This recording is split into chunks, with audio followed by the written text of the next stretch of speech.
Bonjour et bienvenue à Ministère Résurrection Vlog. Alors, je suis votre hôte aujourd'hui, Cynthia Gaspard, et je voulais vous entretenir avec un sujet qui nous touche tous, donc touche tous ceux qui ont la foi. Alors, le thème que je veux parler avec vous aujourd'hui, c'est « Le juste vivra par la foi ». Le juste vivra par la foi.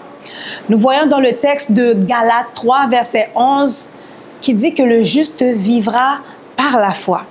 Mais des fois, il faut se poser la question, que veut dire vivre par la foi? Est-ce que c'est seulement aller à l'église? Est-ce que c'est seulement chanter des louanges? Est-ce que c'est seulement donner son membership à une église? Que veut dire vivre par la foi? Nous voyons dans le texte de Hébreux 11, versets 8 à 9, qui parle du père de la foi, qui est Abraham.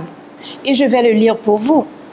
Ça dit, c'est par la foi qu'Abraham, lors de sa vocation, obéit et partit pour un lieu qu'il devait recevoir en héritage et qu'il partit sans savoir où il allait.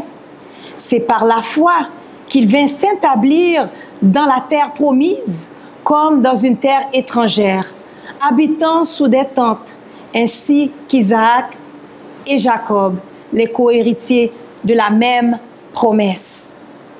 Donc, la première chose que nous devons prendre en considération lorsque nous parlons de vivre par la foi, c'est que nous devons croire en Dieu, avoir la foi en Dieu.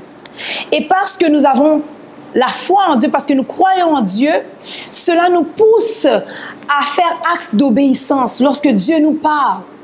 Donc, la Bible a dit que c'est par la foi que Abraham est parti, selon la vocation qui lui a été donnée. Donc, Dieu lui a donné une vocation et c'est pour ça qu'il a obéi par la suite. Donc, le fait qu'il a cru en Dieu, il a fait acte d'obéissance lorsque le Seigneur lui demandait de partir.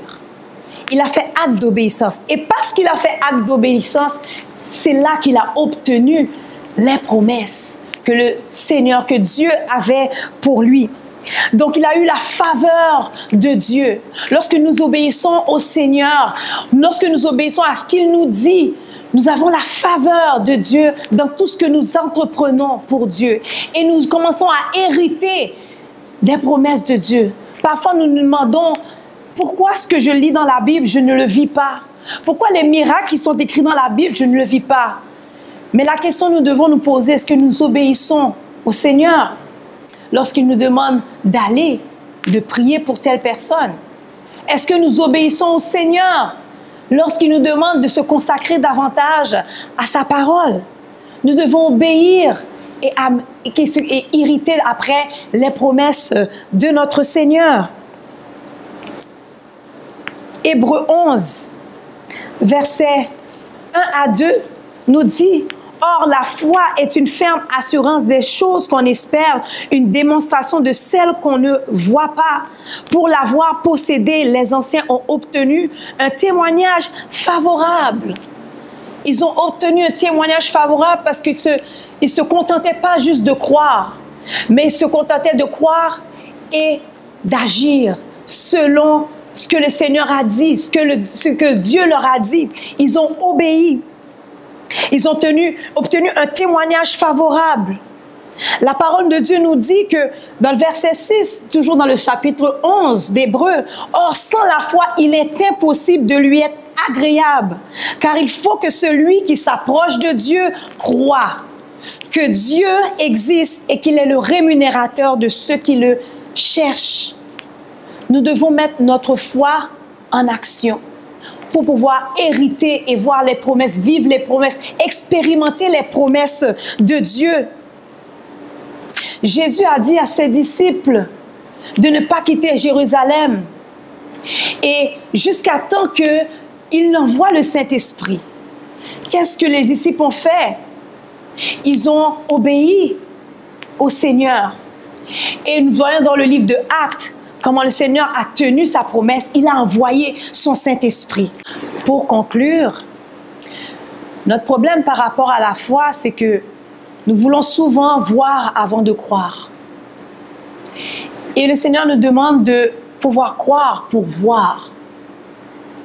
Alors j'encourage chacun d'entre nous, dans notre marche, dans notre relation avec Dieu, de ne pas se tenir seulement au niveau de croire, mais d'aller un petit peu plus loin et d'obéir, faire acte d'obéissance à ce que Dieu a dit, d'avoir une ferme assurance lorsque nous avançons sur ce que Dieu a dit et nourrir notre foi. La Bible nous dit que la foi vient de qu'est-ce qu'on entend et qu'est-ce qu'on entend vient de la parole de Dieu. Parfois, il faut renouveler notre foi en citant les promesses que le Seigneur a pour nous, qu'il ne va pas nous laisser, qu'il est avec nous, que tout lieu où foule notre pied, Dieu nous le donne. Fortifie-toi, prends courage. Nous devons nous baser sur la parole de Dieu pour pouvoir réactiver notre foi, entendre la parole du Seigneur. Et prendre courage lorsque le Seigneur nous demande, nous challenge, nous défie à pouvoir obéir et aller un petit peu plus loin que le croire, afin d'hériter les promesses qui sont écrites pour vous et moi dans ce livre de vie. Que Dieu vous soit en aide. Marchons dans la foi, marchons par la foi.